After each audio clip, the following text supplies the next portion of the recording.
Livro A Cidade Santa e a Glória do Trono, por Reverendo Elwood Scott. Capítulo 15. Oitava visita, continuação, visitas com antigos patriarcas. Houve muitos que permaneceram para trás, bem depois da grande multidão haver se dispersado. Muitos desses estavam tão cheios da glória de Deus que eles pareciam estar realizando um tipo de culto após o anterior. O que descobri que estava sempre em ordem, como acontece usualmente na terra. Em grandes ocasiões de avivamento, o Espírito de Deus está tão infundido no povo que a congregação muitas vezes detesta deixar as cenas de oração, e enquanto voltam para suas casas cantam as canções de Sião. Descobri que os temas dos mais altos louvores do céu eram frequentemente aqueles que haviam sido de maiores bênçãos na terra. As memórias do passado e a consciência de grandes livramentos sempre trazem à alma um profundo senso de sua dívida e gratidão a Deus. Dentre aqueles que permaneceram atrás, estavam alguns dos homens antigos unindo-se ao grande coro em muitos hinos de louvor, cantando também muitos dos solos de tempos antigos, os quais podia-se distinguir pelas palavras peculiares, referindo-se muitas vezes a eventos, tempos e lugares de longas eras passadas, de modo que podíamos dizer imediatamente que eles eram homens da antiguidade e haviam vivido em um remoto período de tempo, apesar de parecerem tão jovens e cheios de vigor como qualquer um de nós que tínhamos acabado de entrar na cidade. A alguns desses fui especialmente atraído. Sua grande seriedade e entusiasmo e peculiar conduta, aliada a faces tão amáveis e doces temperamentos, convidavam-nos a ir e sentarmos-nos no meio deles. Então eu disse a Belmonte: vamos falar com eles e descobrir quem são. Eles nos deram as boas-vindas à sua companhia. Logo nos encontramos sentados na presença de Jó e Metusalém, Abel e Noé, com muitos dos ancestrais antigos da raça. Eles todos pareciam estar cheios de uma vigorosa vida, sem marcas do decrépito ou velhice como conhecíamos tão bem na terra. Depressa pensei nas palavras do anjo a João: eis que faço novas todas as coisas. Apocalipse 21, 5. Na realidade, esses estavam entre os primeiros da raça humana, feitos à imagem de Deus, em quem esse grandioso poder renovador se manifestava. Tivemos uma longa e agradável conversa com eles, fazendo-lhes muitas perguntas sobre a história primitiva do homem na terra. Adão e Eva foram a primeira criação do homem conforme a imagem de Deus.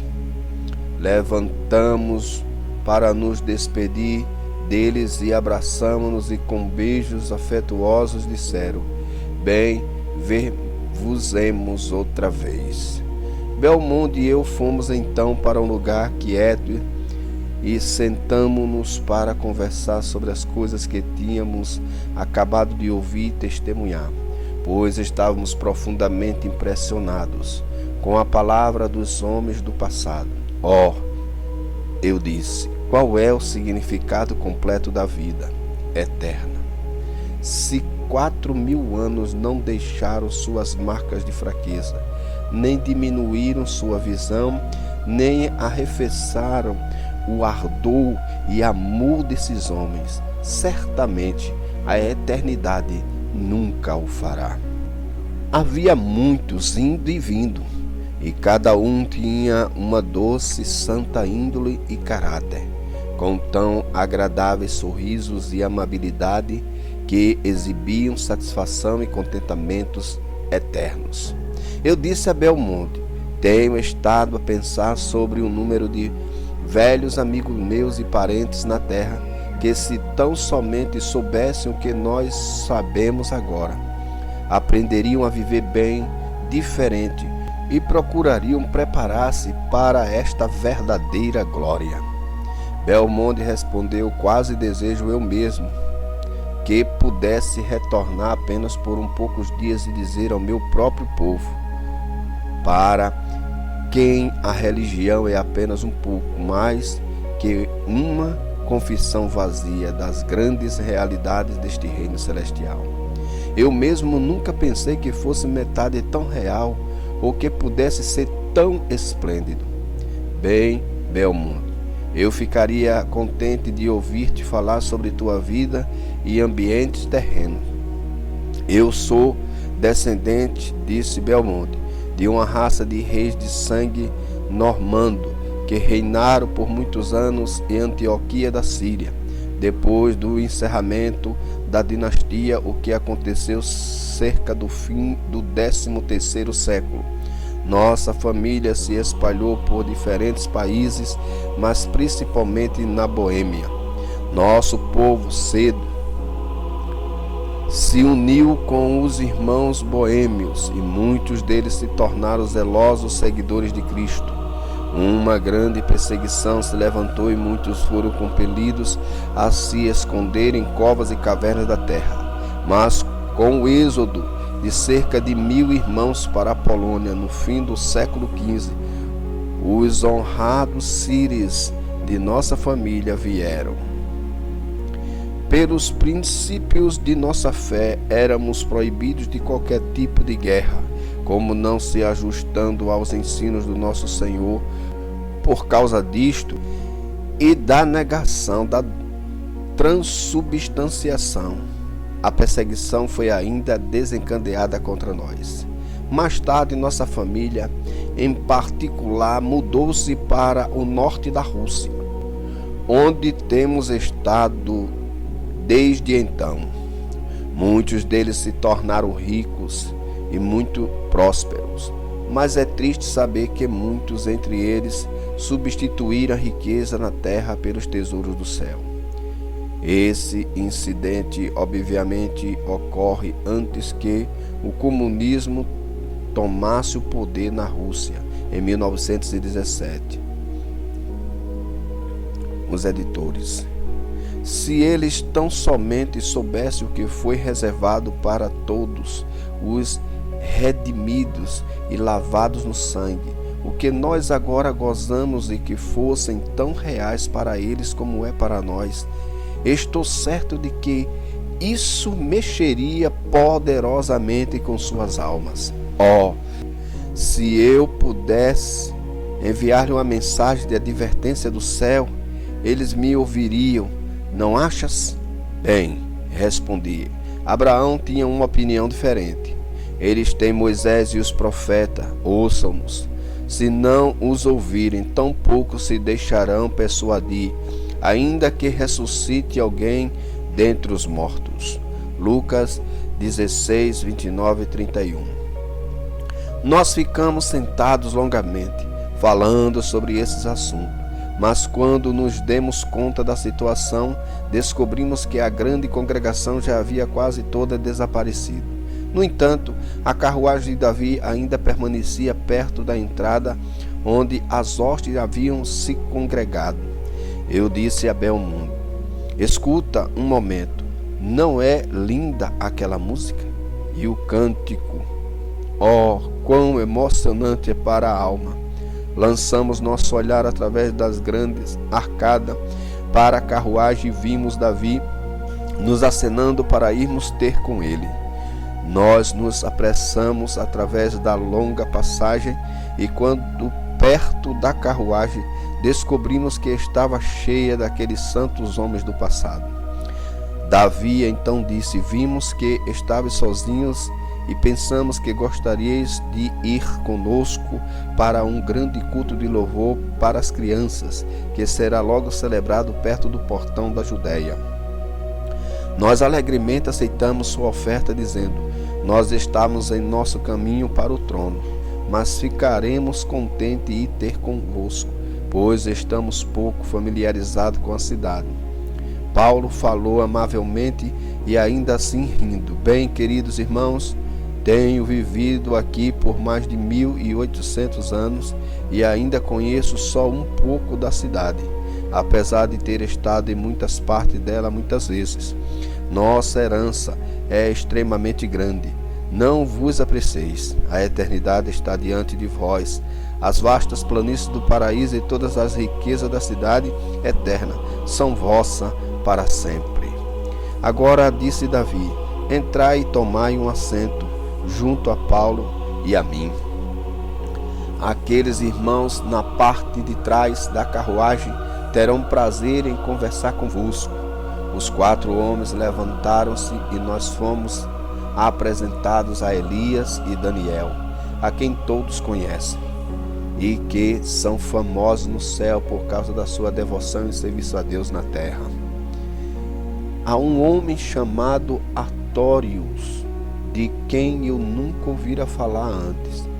Davi disse que ele era do sul da Mesopotâmia, um descendente de Sem e um dos soldados de Abraão, na batalha de Obá, no Vale do Rei.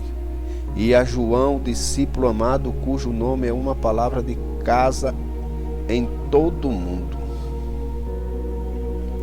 Bem, irmãos, eu disse: é verdade que estamos aqui com aqueles que viveram há tanto tempo atrás?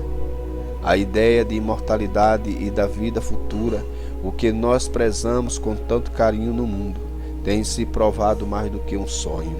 Oh, quão bom é estar aqui! Há tantas coisas que eu queria perguntar-vos sobre uma época bem passada, mas minha alma está agora tão cheia de glória e louvores de Deus, que não posso dominar meus sentimentos, disse Davi. Não precisas tentar.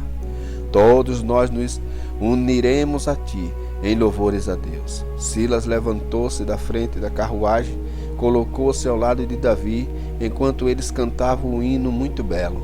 Belmonte e eu caímos sobre nossos rostos na carruagem e adoramos a Deus, bendito doador de todo este bem. Agora, disse Sêneca, eu preciso deixar esses homens santos e a carruagem até que te veja outra vez. E assim dizendo, deu-me boa noite. Capítulo 16. Nona visita a caminho da reunião das crianças. Eu estava muito ansioso pelo retorno de Sêneca, pois ele havia deixado a carruagem cheia de homens a caminho do centro das crianças e estava muitíssimo ansioso para ouvir o restante de sua narrativa. Uma gentil batida na porta, ela se abriu e meu amigo de barba prateada entrou. Estou contente em ver-te, Sêneca. Sobre ti tenho dado as boas-vindas, mas nunca mais do que hoje à noite. Eu tenho tudo pronto para a tua mensagem. Tu a escreverás, meu filho. Ele disse, e começou. Davi dirigiu o cântico do hino. A carruagem estava se movendo devagar. Quando acabamos, Davi disse ao seu cocheiro, podes dirigir passando pela Catedral das Crianças e deixa nossos irmãos mais tarde irem ver o que nosso Senhor tem preparado para os pequeninos de seu reino.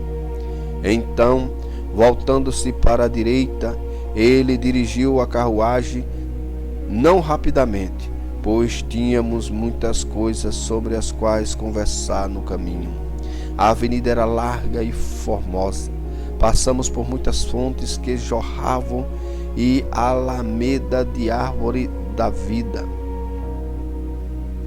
Essas não eram para a sombra, uma vez que não havia sol que queimava, nem na cidade, nem no bendito paraíso. No caminho eu disse a Paulo, que se sentava ao meu lado. Parece tão bem estar contigo aqui. De fato, muito bom para ser verdade. A imaginação pintou muitos belos quadros enquanto estávamos no mundo, os quais eram feitos para brilhar na tela de nossa mente, com referência ao futuro, mas nenhum jamais se igualou à realidade. Não, disse Paulo, era impossível ao homem conhecer a glória enquanto na carne. O Senhor uma vez me deu apenas um vislumbre do paraíso, enquanto eu ainda estava no mundo. A glória era para além do que eu podia descrever. Respondi a Paulo: tenho desejado muito saber como isso aconteceu, pois temos um breve relato na palavra divina na terra que deixaste sobre o assunto. 2 Coríntios 12, 2.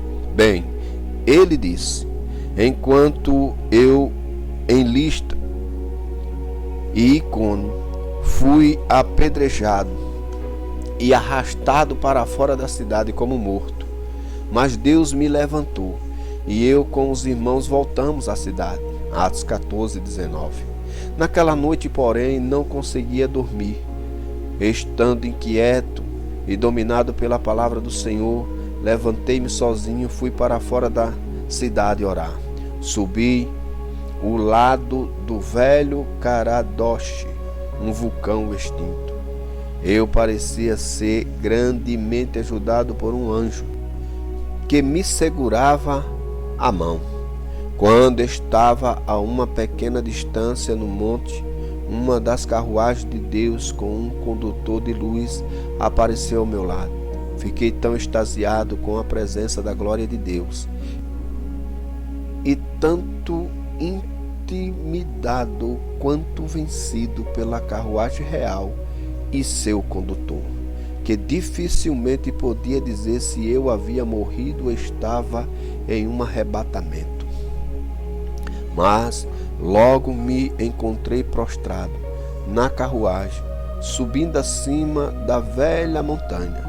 Levantamo-nos para além dos pilares dos céus. Logo ouvi os acordes de música do terceiro céu, nas planícies do paraíso. Eles estavam cantando alguns cânticos novos, os quais, como um homem mortal, eu não tinha capacidade de repetir. Abri meus olhos apenas por um momento.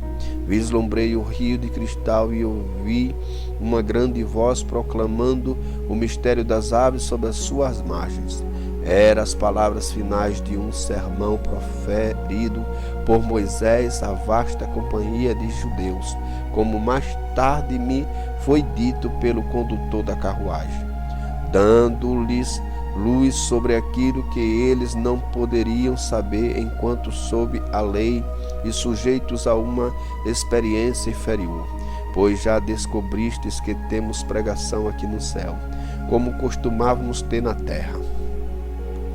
Permanecemos somente por um instante e a carruagem partiu com a velocidade do som para a terra. Em poucos momentos a velha cidade de Listra, postada ao pé da montanha, com as suas ruas e cúpulas, brilhava em sua melhor aparência sobre a luz da lua cheia sobre ela. No entanto, o povo dormia seu sono noturno. Desci da carruagem, enquanto o condutor, com um agradável aceno de sua mão, disse até logo, e num instante ele se foi. No topo do Caradoche, continuei minha oração e louvor a Deus até perto do romper do dia. Nunca pude realmente dizer enquanto em minha carne, se fora liberado por um tempo do meu corpo ou levado à glória corporalmente. Sempre depois daquilo, eu tinha um desejo de voltar e permanecer para sempre, partir e estar com Cristo. As palavras do sermão e os acordes da música nunca puderam ser esquecidos, mas eram um elemento de força em minha vida durante as muitas aflições que Deus permitiu que viessem sobre mim. Lembrei-me das palavras da tua epístola, respondi, pois para mim o viver é Cristo e o morrer é lucro. Ora, De um e outro lado estou constrangido. Tanto o desejo de partir está com Cristo, o que é incomparavelmente melhor. Filipenses 1, 21, 23. De fato, disse Paulo, e se eu conhecesse toda a bem-aventurança e glória do reino celestial, como ela é, não poderia estar feliz. Fui grandemente favorecido por Deus e através de tantas revelações da sua vontade e manifestações de seu poder. Estive em grande perigo de ser indevidamente exaltado, mas Deus sempre sabe como lidar conosco para o nosso maior bem. Um homem do mais amargo ódio voltou-se contra mim. De fato, ele me era um espinho na carne, mensageiro de Satanás. Mas a graça de Deus, como em todos os tempos, me foi inteiramente suficiente e sempre descobri que todas as coisas cooperam para o bem daqueles que amam a Deus. Muito obrigado por tuas palavras. Parece que Deus te dirigiu a dar-me este pouco da tua experiência. Muitas vezes quis saber o que era o espinho na carne, ao qual referiste na epístola. Sim, disse Paulo, mas esse mensageiro de Satanás, bem como os flagelos, açoites, prisões, traições por falsos irmãos e sofrimentos na terra, somente cooperaram para meu bem. Agora, porém, estou tão gloriosamente livre de todos eles. O contraste é tão grande que me dá uma eterna apreciação da felicidade deste reino. Eu vejo, disse Davi, que estamos nos aproximando da politécnica espiritual das crianças. Pode ouvi-las cantando? Bem distintamente. Ainda assim o lugar estava fora da nossa visão. As ruas estavam cheias de crianças, usualmente em companhia de anjos ou mães fiéis, daqueles que tinham cuidado sobre elas. Todas pareciam tão contentes, e seu riso, alegria e feliz conversação exprimia perfeito contentamento e satisfação. E ainda assim sabíamos que a grande maioria havia deixado seus pais na terra. Mas não há pesar ou tristeza no céu. Se todas as mães pudessem ver seus filhos que partiram como eles estão agora, não mais chorariam, mas fariam toda a provisão necessária a fim de cedo os seguir para aquelas mansões de luz. Muitas pessoas mais velhas estavam entre elas. Alguns eram pais conduzindo seus filhos. Alguns bebês eram carregados por anjos, ou preciosas mulheres os tinham aconchegados aos seus seios, pois os seus pés infantes não haviam aprendido a andar. Finalmente, nossa carruagem parou perto da grande entrada, onde parecia que incontáveis multidões estavam entrando. E dessa grande hoste nenhum havia estado dentro dos limites do domínio celestial, senão por pouco tempo. As crianças depressa crescem à maturidade no céu. Seu bebezinho, querida mamãe da terra, que a deixou há muitos anos atrás, está agora com sua harpa de ouro, cantando e louvando a Deus em toda a sua maturidade. Nós agora saímos e seguimos a grande multidão para onde ela ia. Capítulo 17. Nova visita, continuação à grande catedral das crianças. O lugar era de fato muito belo. As decorações eram indescritíveis, pois parecia que todos tinham um interesse nas crianças e haviam trazido flores celestiais, trabalhadas em buquês e coroas de beleza artística, com plantas floridas de imarcessível caráter e muitas variedades. Lembrei-me da escritura: força e formosura estão no seu santuário. Belo e magnífico de fato, balbuciei. as decorações acima, os carpetes sobre os pés, os estofados e almofadas eram do mais fino tecido, também com pequenos assentos de veludo celestial para as crianças. 1000 cadeiras de ouro resplandecendo com diamantes e joias da mais rara beleza estavam arranjadas para os líderes do culto. Uma grande plataforma belamente ornamentada estava no centro, na qual milhares poderiam sentar-se ou ficar de pé, elevada de tal maneira que todos podiam facilmente ver ou ouvir. Esta era para os líderes nos grandes cultos públicos. Grandes multidões de crianças estavam rapidamente enchendo o recinto e reunindo-se no grande centro. Elas tinham damas de companhia que as guiavam aos seus respectivos lugares. Como todos os habitantes do céu, estavam trajadas de vestes brilhantes, do mais puro branco. Todas elas haviam adentrado os portais do domínio celestial em algum ponto do paraíso, pois convém lembrar que todas as almas entram, antes de tudo, no paraíso. E à medida que são preparadas para um maior desfrutar do Rei e de sua glória, elas passam para o trono, onde Deus mesmo é visto e gozado em toda a sua glória e majestade. Todas essas crianças haviam estado por um período maior ou menor nos departamentos preparatórios do paraíso, mas agora elas haviam entrado pelos portões com privilégios grandemente expandidos. Quando vislumbrei a incontável multidão de pequeninos, fui fortemente lembrado das palavras do Senhor Jesus: deixai vir a mim os pequeninos, não os impeçais, porque dos tais é o reino de Deus. Marcos 10:14. Pensei novamente que não mais seria necessária a advertência, e quem fizer tropeçar a um destes pequeninos crentes, melhor lhe fora que se lhe pendurasse ao pescoço uma grande pedra de moinho e fosse lançada ao mar.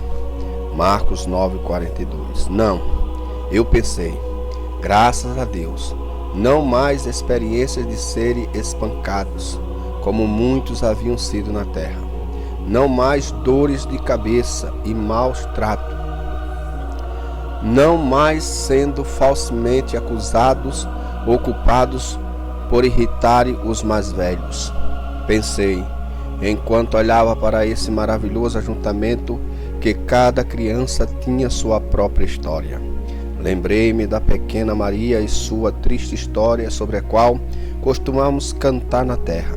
A mãe que estava preparando alguma farinha para fazer um bolo deixou-a por poucos minutos, enquanto a pequena Maria, com sua curiosidade infantil, querendo ver o que era, pegou no prato e este caiu no chão, derramando tudo.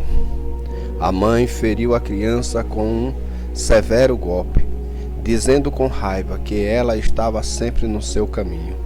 15 dias mais tarde, a enfermidade da pequena Maria tinha piorado, levando-a à morte. No seu leito de dor, delirando, a menina perguntou à mãe se haveria algum lugar para ela entre os anjos. Eu sempre estive em teu caminho, mamãe. Às vezes não tiveste lugar para mim em teu coração. Será que estarei no caminho dos anjos? A alma partida da mãe sentiu, então, que não havia sacrifício grande demais se ela pudesse salvar a sua filha. Perguntei a mim mesmo: estará ela entre essas multidões incontáveis que vejo? Cada uma demonstrava contentamento, grande felicidade, sem qualquer sentimento daquela solidão e medo que é tão natural a todas as crianças na terra. quando ausentes dos seus pais ou de casa. Elas demonstravam ser muito racionais e apreciativas da sua atual situação. Algumas delas haviam morrido quando eram bebês e nada sabiam da terra, pelo que pareciam estar de alguma maneira entretidas com a história da sua vida passada e do começo do mundo. Oh, essa cena maravilhosa! A maior que eu tenho testemunhado, que no céu ou na terra. Eu disse a Bohemunde: toda a minha alma está em êxtase e deleite. Nós poderíamos ouvir a voz de milhares que estavam louvando a Deus em altas, mas doces palavras e com suas harpas de ouro. O grande anfiteatro estava simplesmente ressoando com as melodias do céu. A carruagem de Davi ficou parada na rua, mas ele, com o restante da nossa companhia, havia ido para o centro do grande ajuntamento, pois o próprio Senhor estava sentado na plataforma e abençoava a multidão enquanto esta passava. Sua bênção era cheia de uma graça tão iluminadora que as crianças rebateram em tal louvor inteligente que alguém poderia até pensar que elas estavam ali por muitos anos. Exatamente. Nesse momento fiquei muito feliz ao ver minha querida mãe vindo em minha direção. Nós havíamos nos separado um do outro em minha primeira apresentação a Moisés, quando ela foi para fora do portão a fim de assistir um grupo de crianças. Oh, mamãe! Eu gritei: estou tão feliz em te encontrar novamente. Tens estado com esses pequeninos desde que me deixaste conversando com Moisés, quando foste para tomar conta de um grupo de crianças que estava entoando suas canções do lado de fora, junto ao portão?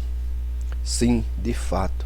Agora elas estão no meio deste grande ajuntamento, louvando a Deus e vendo pela primeira vez a face do seu Salvador e recebendo seu gracioso bem-vindo.